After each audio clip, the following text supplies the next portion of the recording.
Hey folks, Jack Spigot here with another product review. This one from VEVOR, as we've been doing a lot of these lately because, well, frankly, they're just a great company to work with as a content creator. They've done a fantastic job of keeping me in new product, keeping me informed, and sending me things and helping me find the stuff that will actually work for you guys.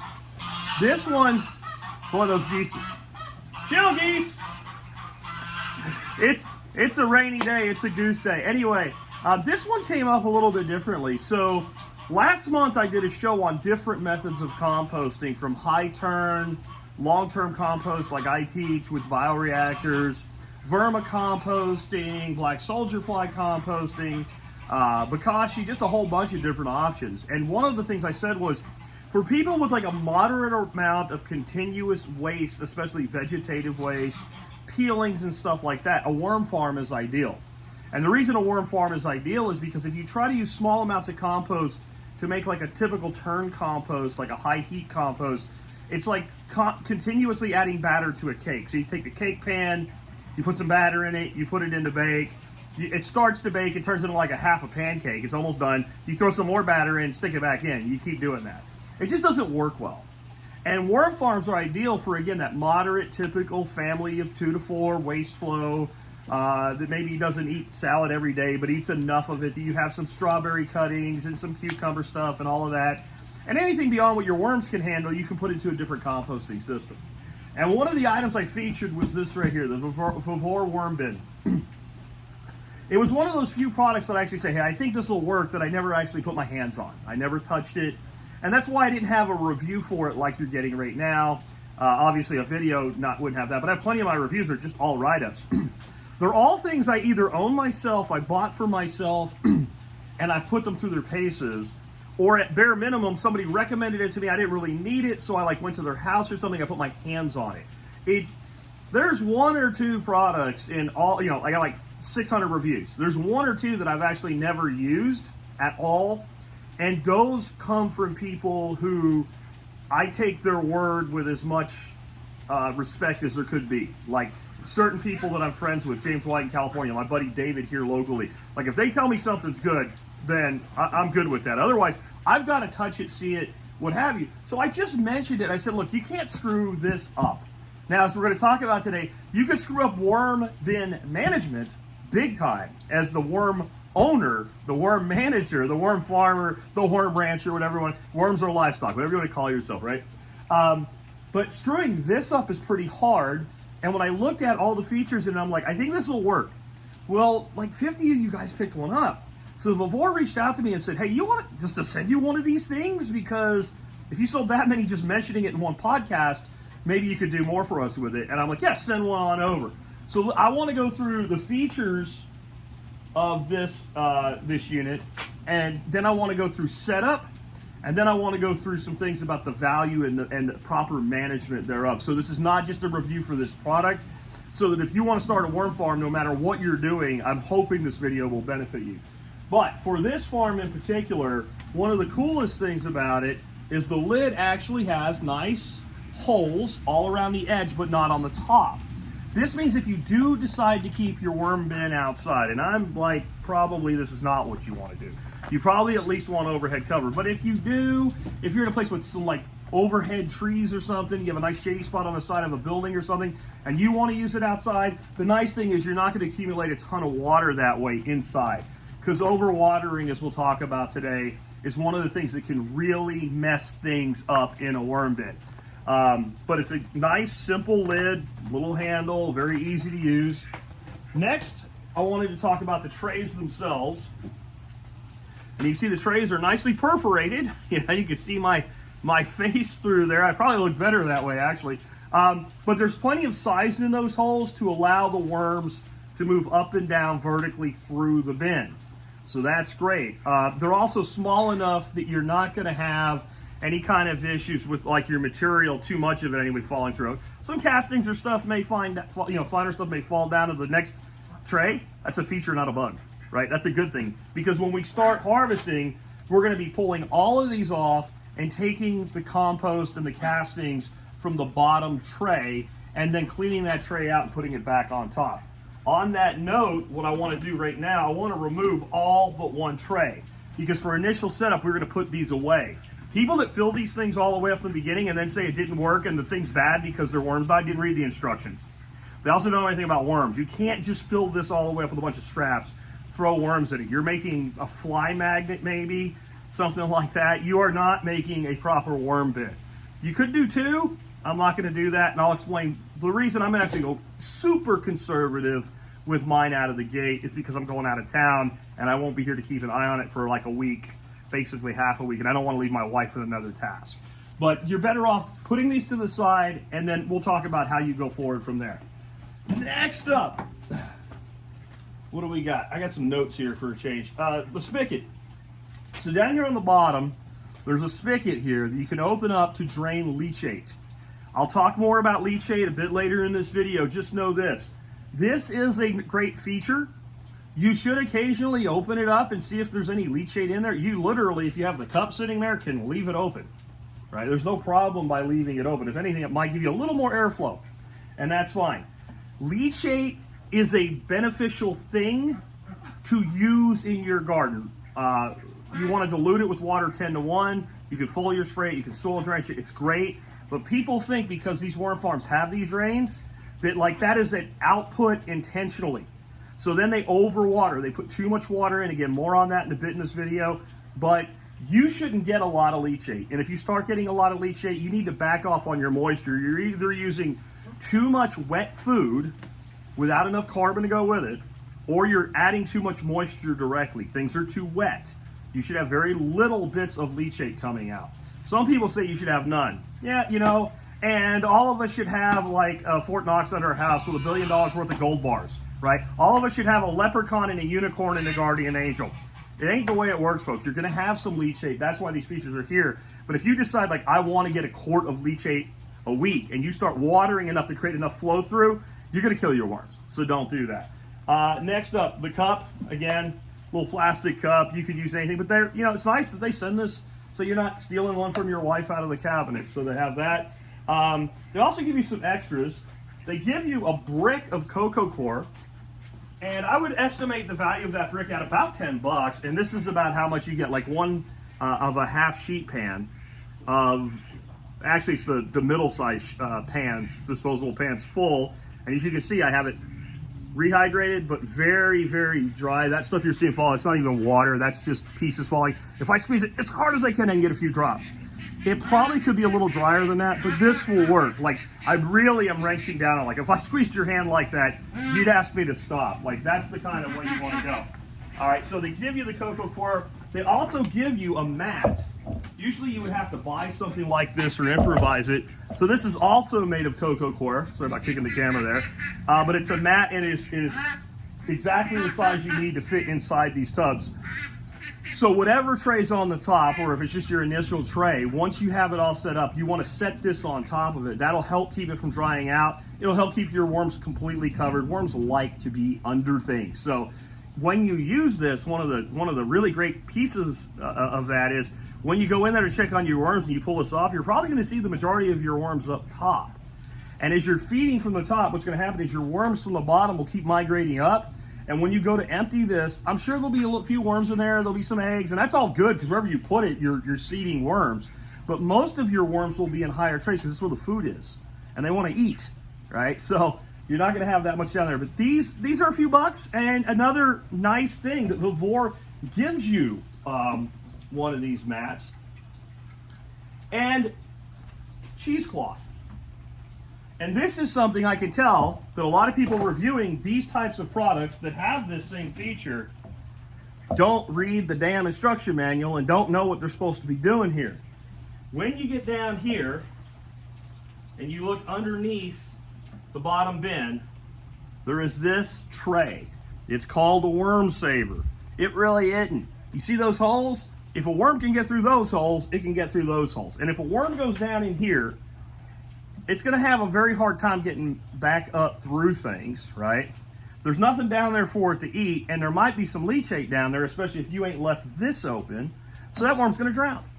Now, is this as big a deal as some of the special, God's special children on, like Amazon reviews and all make it out to be? It's not.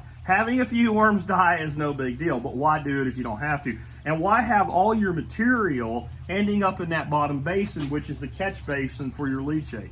You don't have to. It's very simple. They send you this little bit of cheesecloth, and when you fold it this way, you want to put about 4 layers of it.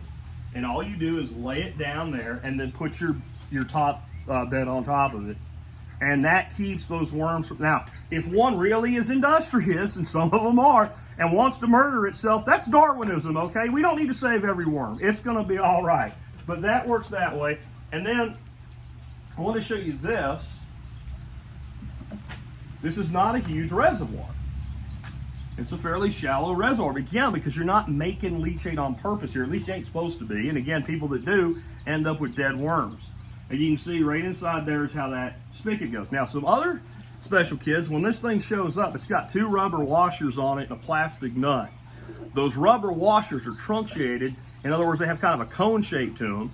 And when you get it, they're both in the same direction, probably because the machine screwed them on there, because you kind of have to screw them on the threads. They don't fit on easy. They're you know, precision fit, very tight. When you pull the back one off, and you're supposed to, because some of the special children don't, and they just leave them both on there and leave them on the outside, but there's not one on the inside. You pull it off, and when you put your spigot through, you take that other one, you turn it around so the cone is going into the hole, and then you put your compression nut on it, and just hand tight is plenty. It's plastic. Okay, there's some other special kids in the reviews put it on with a pair of vice grips and are surprised that it's stripped. It's plastic, fool. Don't do that. Then it has these little guys here, these little feet. And what these actually are, these are clever. These are ant traps. I can't say how good they work yet because I haven't tried them yet. But what they do is they sit down, and then your feet sit in them. That I'll need a second for. And that little reservoir then, you can fill it up with water, or, if you're smart, fill it up with a cheap, low-quality cooking oil. All that seed oil we tell you not to eat, perfect for there. It's poison, so let's use it on bugs. Seriously, the reason for the oil is the oil won't evaporate. And when an ant steps in oil, he's dead. He's going to get all clogged up and he's going to die. Because I still think some can get around this, and once they do, they'll tell their friends. Ants are like bees, they're related. And they'll say, hey, I found a jackpot. So you're going to have to keep an eye on that anyway. But water or oil, or you can do water with a little bit of oil floating on the top of it, that's probably a better way to go.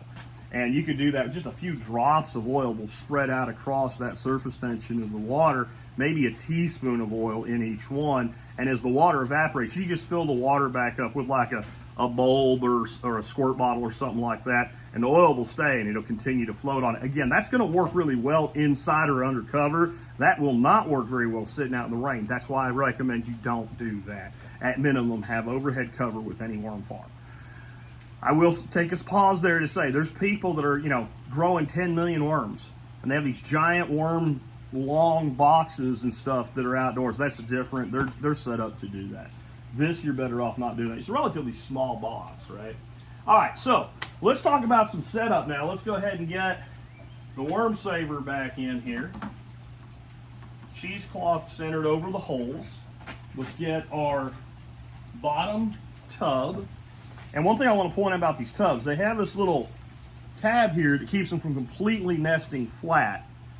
But that doesn't mean that you only have that much space. It is very reasonable that your dirt might actually fill it to about where that tab is, and then this is just sitting inside and sitting on top of the next layer back down. And that's what I would do. I would leave, that's right at about an inch. I would leave yourself about an inch of freeboard before your next bin goes on. So anyway, that just fits right in there. No problem. And you do want to make sure you get it centered. There's little edges there, 4 little edges that catch the corners. That way it doesn't slide off on you. Once you get that found, you're in good shape. Next, I'm going to use some of the coco coir that they gave us. I won't use all of it for one bed. I'd say this is enough to do at least 3, maybe 4 of your trays, depending on what else you're using with that process. But there's nothing special about this. Again, I'm squeezing really hard here. My knuckles will probably turn a bit white there, and there's no water coming out. If I just, I can feel it, but it's there. One little drop comes out, right? That's about what you want to do here. While I'm filling this, I'll tell you, when you get this stuff, it's in a compressed brick. And it will surprise you how heavy it is because of how much compression there is.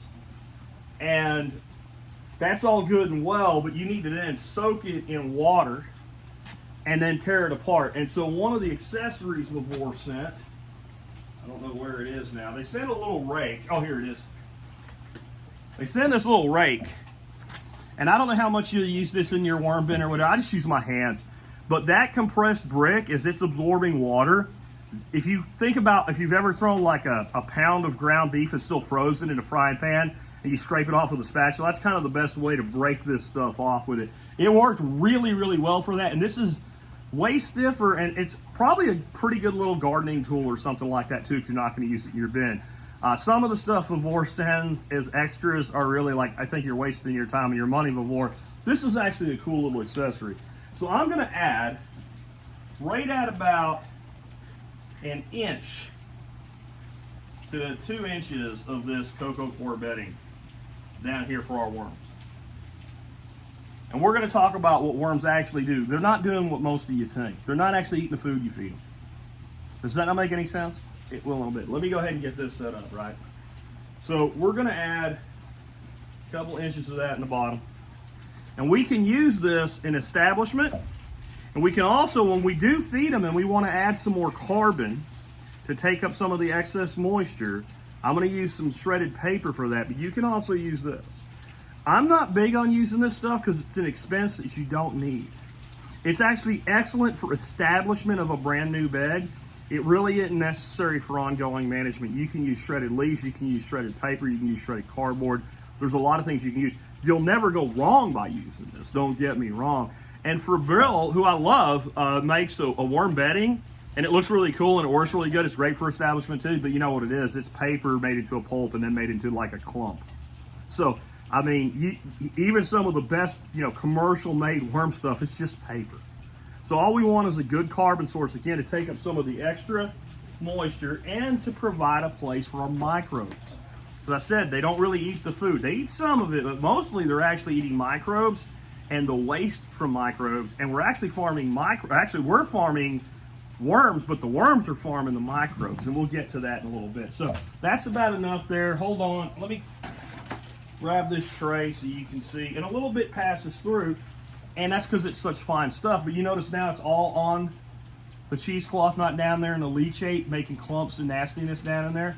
That's a benefit. And you can see right there about how much is in there. Let me get this back on there. Now, I do want to say this. When you're rehydrating your coco coir, this stuff gets everywhere. It is a mess. Do it somewhere outside on a potting bench or someplace where you can just blow it away or vacuum it up. If you do it in the house, you're probably going to piss your wife off. And if you're a woman doing this, you're probably going to piss your husband off. If you live alone, you can do whatever you want, but then you got to clean it up. So that's on you.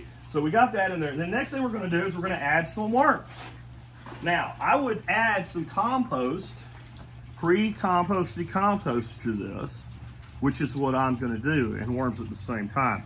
Now, what I did is I have several bioreactors going out by the duck house right now. If you want to know more about that, you can just search for bioreactor on my channel or on my website, thesurvivalpodcast.com, if you're not familiar with it.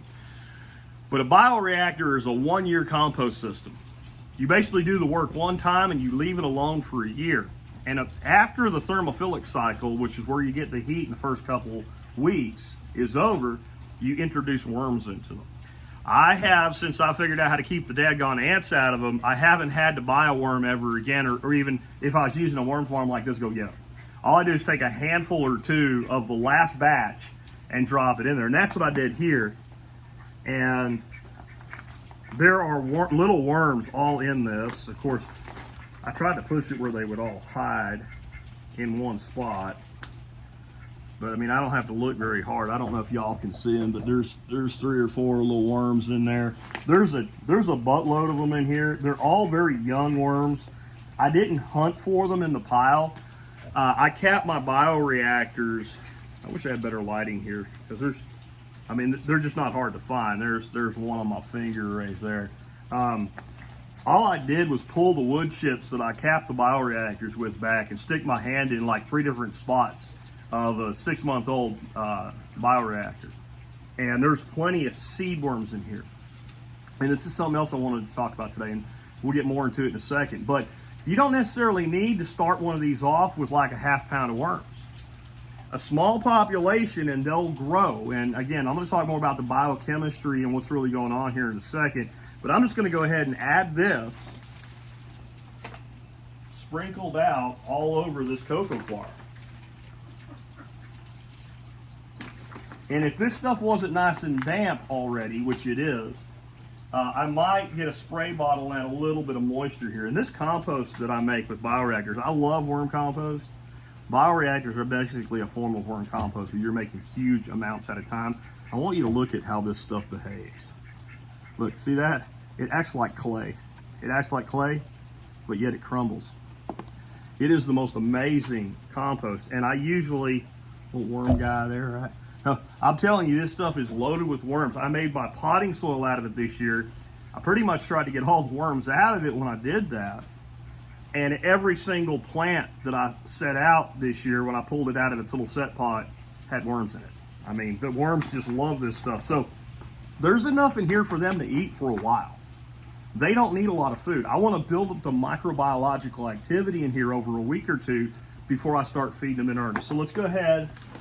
All that said, and let's get this in here. And I'm not really going to mix it much. And now I am going to feed them a little bit, not very much.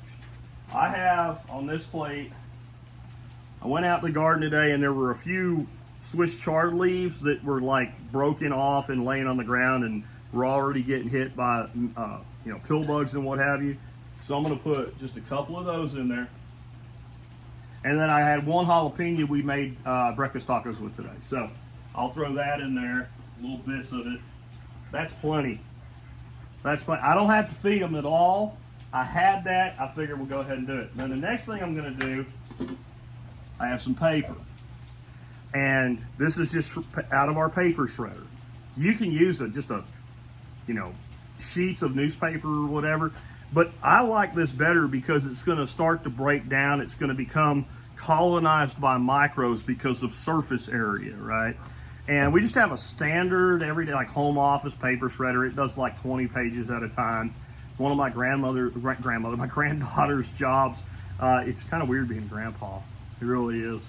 You know, I've been one for a while. My grandson's 13 now, but every once in a while I kind of think I'm grandpa, because the other thing about grandma and grandpa being really old and having false teeth and all that, and being one yourself is different. Anyway, I'm going to go ahead and I'm just going to cover the top with this. And what I'll do over the next few days before I go out of town, I'll keep an eye on this and make sure it's not too dry. If I feel it and it seems a little bit dry, I'll take something simple like a squirt bottle and spray it. You can always add more moisture. It's really hard to dry it up when you get it too wet. You do not want this stuff to be too wet, guys. So there's really not a wrong way to do this. I've seen plenty of people set things up a little bit differently than me. Some people will put down a layer of compost on the bottom, then a layer of bedding, then another layer of compost. Some people won't ever put compost that's already made into one of these. I think that's a mistake if you have it. I'm talking not Home Depot compost in a bag that's just dead crap. I'm talking good quality, biologically active compost that's going to give your worms what they need to get the party started. So we'll go ahead and get enough on there. And I can still see some of the dirt, some of the compost. I don't have to completely cover it. That's all I'm going to need for right now. Then I'm going to get the mat that they sent with it. And I'm going to put that on the top.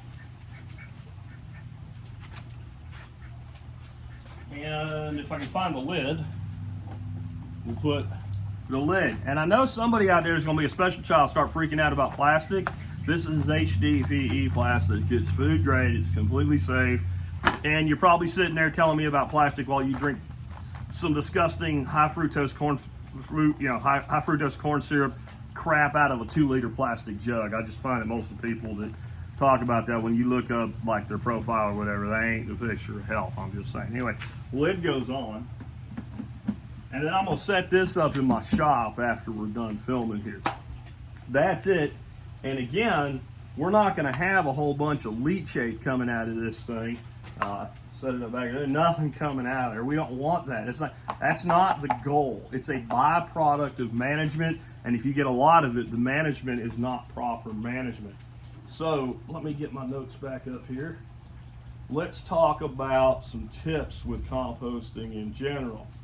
Like I said, this is something that really some people get. I've had people get mad at me about this and scream and yell at me like in all caps and comments and all. The worms are not eating the food that you feed them, sort of. They'll eat a bit of certain things, and you'll see them, they look like they're eating the hell out of that strawberry cap that you threw in there or whatever. What they're doing, though, is this is a team effort. There's a lot of microbiology in one of these bins, and there's a hell of a lot of it in there because I just put some of the most biologically active compost on the planet in there.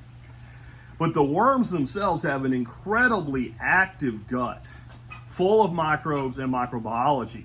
And all those castings that come out, if you've ever used worm castings or taken worm castings and made a compost extract or tea out of them and you spray your plants, the results you get are amazing. Now, if you do an NPK analysis of worm castings, there just isn't enough nitrogen, potassium, and phosphorus and micronutrient in there in and of itself to have that response.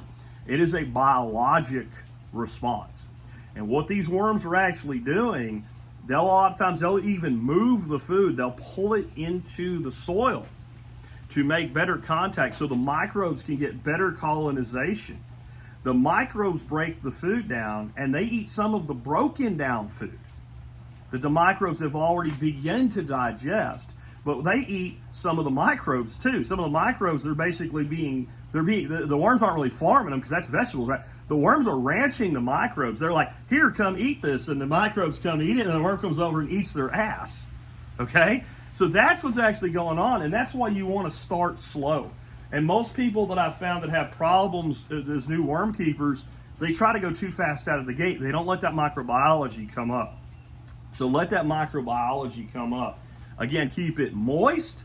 If you ever stick your hand in there, it's dry, your worms are probably dead before you figured that out. If it starts to seem too dry, add a little bit of moisture. If it's wet, it's too wet, you're going to get one of two things is going to happen. You're going to drown your worms and create anaerobic pockets. Or you're also going to end up kicking off a true thermophilic compost. And what that'll mean, you'll open this up, you'll feel heat coming out of there. If you open it up and you feel warm air coming out of there, and your worms ain't dead yet, you have one chance to save them. You need to take as much of the feed off the top as you can out of there. Add some dry carbon and wait for like a week.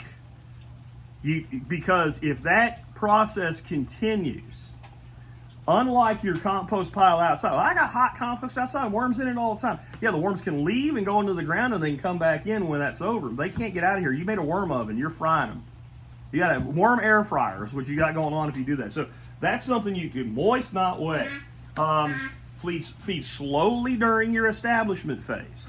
As you start to see the worms multiplying and all, you can start increasing your food. What you want to do, in my opinion, is when you open it up and you look at what's on there, if most of the food you gave last time is still visible on the surface, and you don't like the food you want to feed them, you don't have another worm farm or something, throw them in a regular compost or something, or freeze it.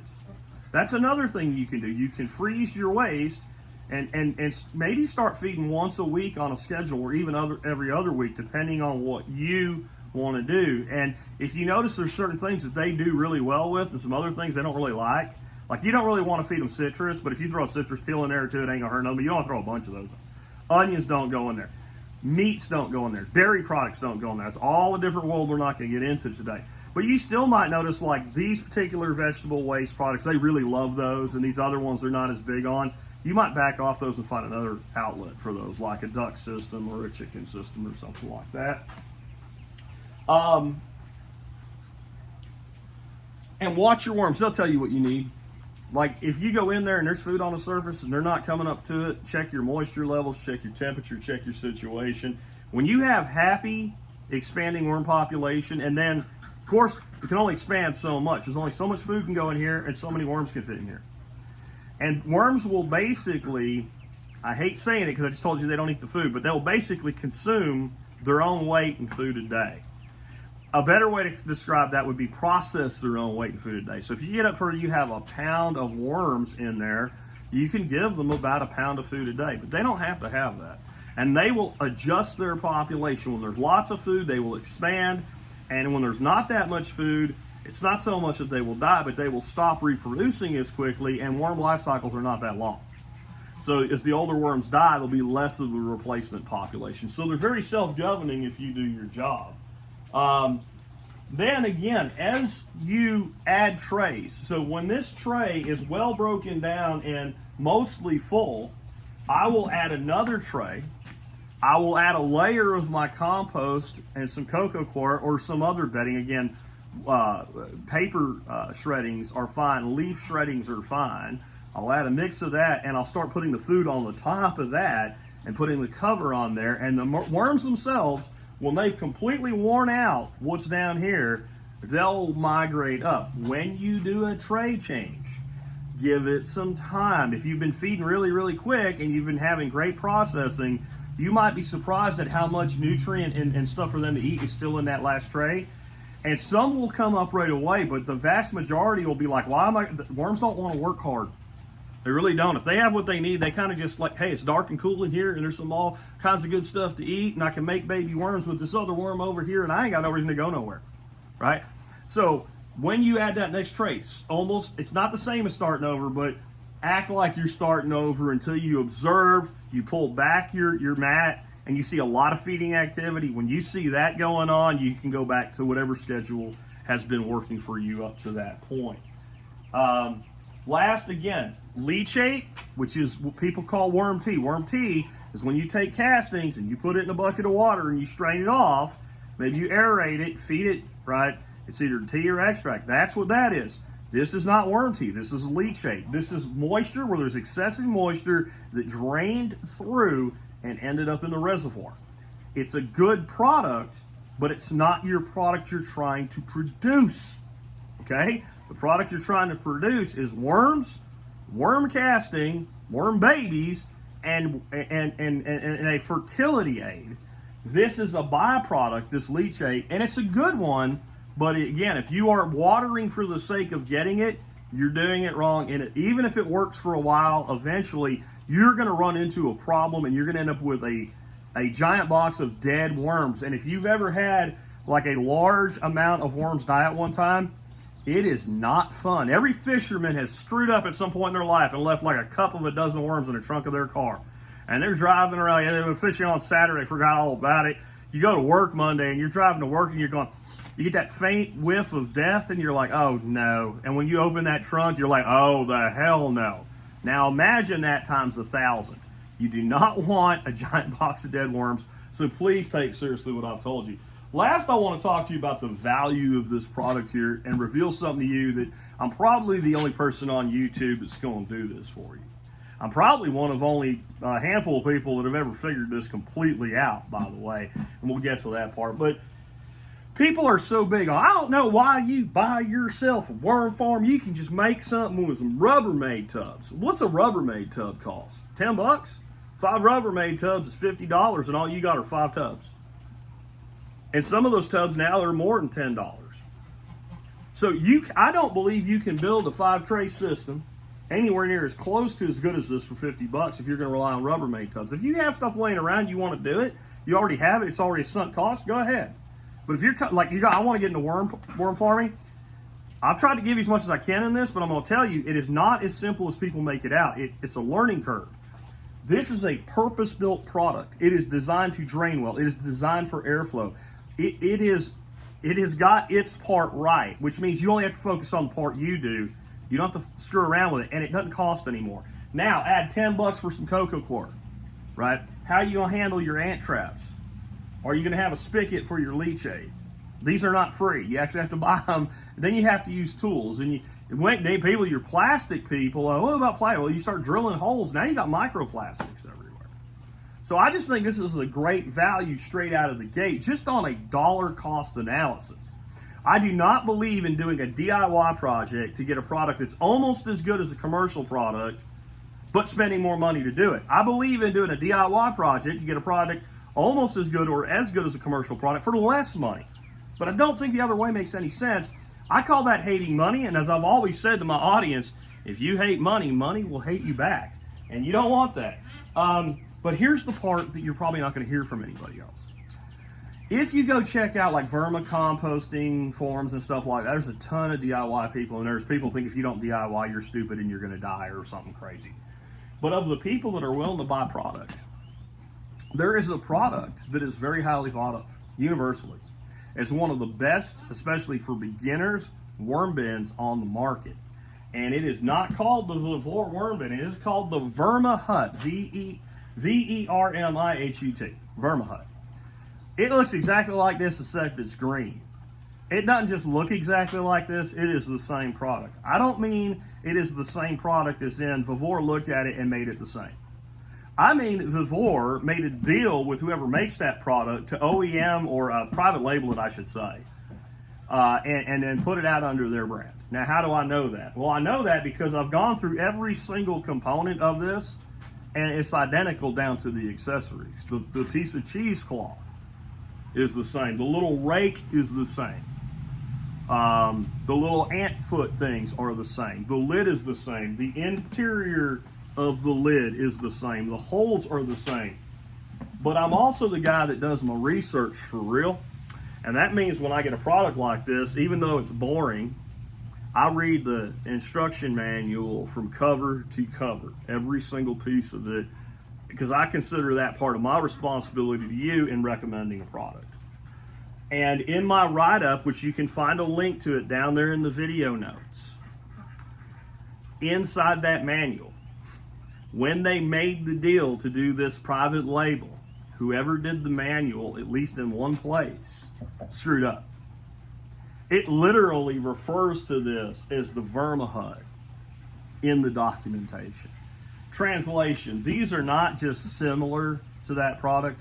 These are made in the same factory in the same molds. It's just black plastic instead of green plastic. And it's not a car. The color doesn't matter. And I think black's a cooler color than the green anyway. So you're getting the same product. Now, how much does that VermiHut sell for? $100, 365 days a year. Go to Amazon right now. Type in VermiHut, one word, you'll find like 1,600 reviews, 4.6 stars on those reviews because it's so well thought of, $99.95. That's what you'll find. How much are these? Regular price, $88. They pretty much stay on sale for $69. Most of the time you can get it for 69 bucks. They're on sale for 59 bucks right now. I also have a discount code you'll find down there in the video notes. That'll give you another 5% off. It's only like $3, but $3 is $3. Translation, shipped with, because they have to do sales tax, because the upgrade gonna get his money, right? Shipped to your house here in Texas with Texas sales tax at 8%. This is like $61 shipped delivered to your house, and VEVOR will have it to your house in less than a week. When it gets there, you take it out of the box, you put it together, you set it up, and you're running. I think that's a hell of a deal, and I'm just going to say, if you can save $40 in 2024, you should save the $40. I'm going to put it a different way to you, though, different value proposition. Much like beekeeping, and if you notice the way I describe managing this, is if you know anything about beekeeping, it's very similar to beekeeping. Think of these trays as your supers, and you don't just go throw 5 supers up on top of a hive. You get that main box going, you get it, your comb drawn out, filled out, your queen doing her job making babies and all that stuff going on. And when they fill out the frames, or at least 99% of the frames on that box, you add a super, right? And then when they fill that one mostly, then only then do you give them another one, right? So that's the process that we want to take here. We want to follow that beekeeper-like process, and then we're going to be like harvesting our honey, right? Down here, I'm gonna tell you, I don't think you can sell it for as much. I think it's worth more than honey to me, because honey's sugar when it comes right down to it. This will make food, right? You would be surprised when you learn how to use compost correctly, how much food you can grow with a 1 gallon Ziploc bag full of this. I ain't gonna say it's as good as bioreactor compost, but it's damn close, and anybody can make it. You can make this in an apartment, right? You can make this in an apartment, and then you can, a patio balcony, the amount of compost comes out of here, you can give some of your friends. This thing is of value because of the quality that it produces for you. And I want to say one more thing about this. There's a lot of people out there going, you know, instead of 50 bucks for a worm farm and having to do all this work, I go down to Walmart or Lowe's or Home Depot or Lowe's Depot or wherever the hell it is, the Ace Hardware, whatever. I can buy me a little bag of worm compost that makes, you know, about as much as it come out of this over a couple months for like 15 bucks. So why don't I just go buy my worm castings? Because you're not buying what you think you're buying. They're worm castings, they come from worms. I'm not saying they're not. But if you take these castings and you seal them up in a bag with no airflow, and they're drying out real slowly over time, and you ship it, you pretty much get like a 0.5, 0.5, 0.5 NPK fertilizer and some organic matter that's dead. These creatures that live in this stuff, the biological activity that actually makes the magic, look guys, that shit can't live sealed up in a plastic bag any more than you can. Well, maybe a little longer, but you're going to end up with most of the beneficials dying, and the stuff that lives is going to be the least beneficial. You don't get high quality worm castings at a box store. It is impossible. It's not even the company making it hates you, it wants to rip you off. It is logistics. I have to pack up pallets and pallets of this shit to get picked up by a forklift, put in a truck, run down the road. It's 110 degrees in the back of that truck, or it's below freezing because it's not food. No one cares about it. It gets treated like dirt and it ends up being dirt. I'm not saying you can't buy high quality worm castings from anybody. If you don't want to do this and you want quality like this, you need to find a local producer that will sell, like harvest this week and sell to you this week, next week at the most. When this stuff is done and you take it out, either use it right away or build yourself kind of a storage bin. A big Rubbermaid storage bin, keep it moist, keep it covered, open it up once in a while, let it breathe. It'll store fairly well for you that way. But my philosophy is get it used. Make a tea or an extract, apply it, spread it around your plants, use it as it's produced, and it will be the best 60 bucks you've ever spent. And what I was saying about beekeeping there, the geese are coming back, it's pouring now, they're angry about it. A beekeeper will tell you when he's mentoring you as a new beekeeper that the reason they recommend 2 hives is when you have 2 hives, you can look at 2 different hives and you can see that this one's doing better than that one. If you've never kept bees and you open the hive, they come out and sting you a couple times or whatever, and there's bees in there and they're not dead, as far as you know, everything's good. But when you have 2 hives and you look at them next to each other, you can see that this hive is not thriving and this hive is, and you can then take corrective action for that hive. Same thing with these. So, where I was going with that is, since these are 40 bucks less, 2 of them are $120, one of the same thing from a different manufacturer, right, is $100. For only $20 more, you can have 2 of them and you have one to look at next to the other. If you've never done worms before, I highly recommend you at least consider that. Because if you do that, like I said, you're going to see like this one is really, really thriving and this one isn't. Go in there and feel it. If one's really, really wet and one's really, really dry, the really, really wet one ain't really, really wet. It's appropriate wet. If one's moist and thriving, the other one's wet, and that one's not thriving, it's too wet. And you know that. It's science. You have 2 things to compare that are otherwise equal to each other, and the biology tells you what's going on. Anyway, this video ended up going almost 45 minutes. I didn't plan on it going that long, but again, there's a link for a write-up where you can get this, where you can get the discount code. Please use my links if you buy something from one of my reviews, because, you know, that's how I make some money here in all the work that I've been doing for 16 years now. And hopefully, again, even if you don't need one of these, hopefully this video was an education in vermicomposting for you.